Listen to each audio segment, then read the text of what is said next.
Hello viewers, make no mistake, Creflo Dollar has finally spoken up after years of silence, and his words come in direct response to Gino Jennings' harsh allegations that Dollar's teachings and lifestyle betray his message. This matters, because Jennings didn't just whisper his concerns. He laid them bare, accusing Dollar of promoting a comfort-laden gospel while living lavishly and acting without transparency. And now, at this pivotal moment in his life, Dollar is offering his side of the story, raising questions that demand answers.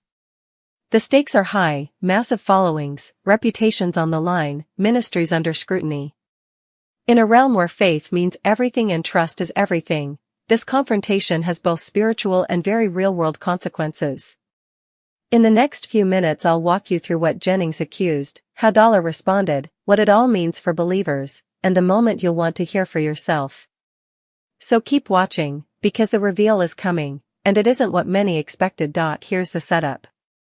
Gino Jennings called Creflo Dollar out publicly, accusing him of being a false teacher who preaches prosperity gospel lines while living a lifestyle disconnected from Christ's call to humility.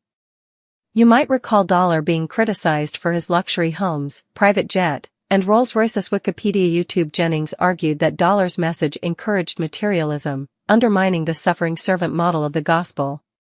He said Dollar's silence on key criticisms amounted to avoiding accountability. That charge hit hard because Dollar has been a household name in evangelical circles, leading massive ministries and influencing thousands.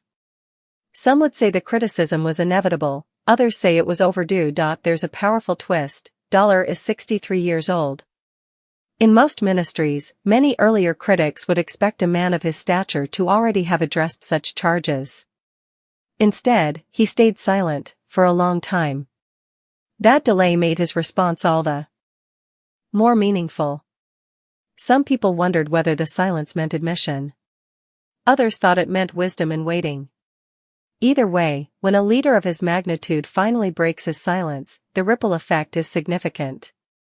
Dollar's ministries have been under financial scrutiny before, including a Senate inquiry into tax-exempt status of religious organizations that noted controversial practices in prosperity teaching ministries. Wikipedia. With Jennings' accusations airing publicly, the moment became unavoidable. Dollar's response isn't just personal, it could shift how his followers view accountability, church finances, and the integrity of pastoral leadership. It's not just a he said. It's a crossroads. Here's where things get interesting. When Dollar finally spoke, he didn't just issue a canned apology. He framed the conversation around his calling, his interpretation of Scripture, his defense of his ministry's finances, and his critique of the very idea of being attacked. He positioned himself as someone who answers to a higher authority, not simply to public critics.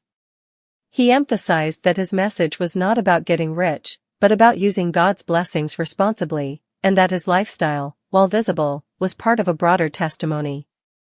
At the same time, he acknowledged mistakes, hinted at learning curves, and invited questions without promising full disclosure.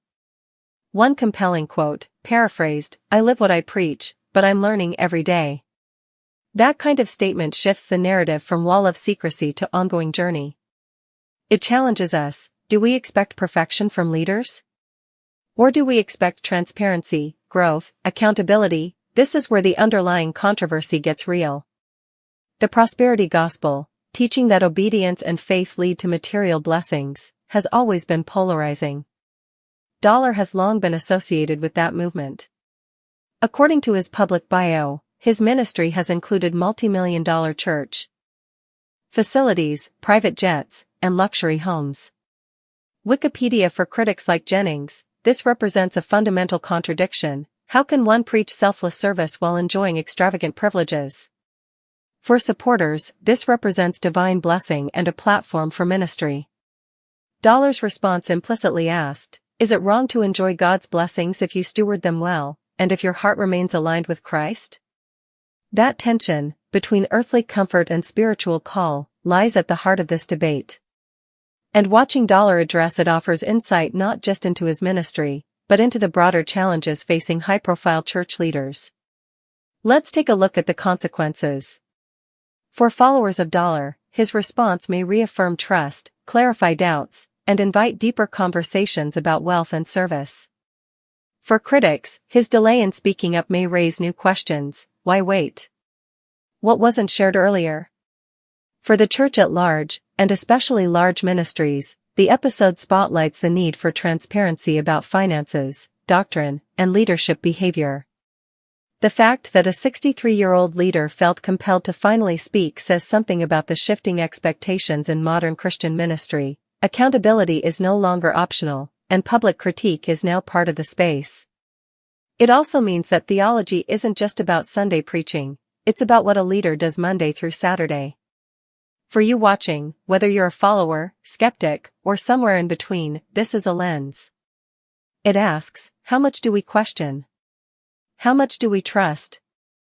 And how do we discern? Before we wrap up, here's the reveal you've been waiting for.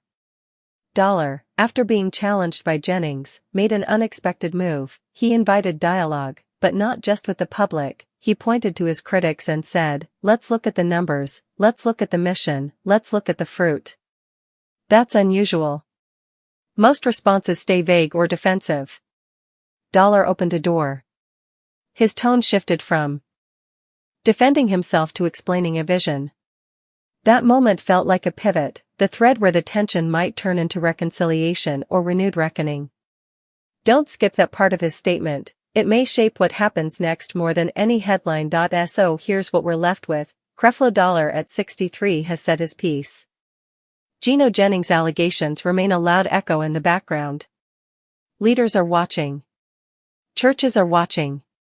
You're watching. The big question now, what will you do with this? Will you accept the narrative at face value? Will you press deeper? Here's your next move. Go and check how your own church handles accountability. Ask questions about leadership, transparency, doctrine. Take a look not at the flashy headlines, but at the behind the scenes. Then, in the comments below, share your view. After hearing both sides, do you believe Creflo Dollar's response changes your perception of him, and why? Let's keep this conversation going. Because in a time when the lines between faith and finance blur, staying awake matters.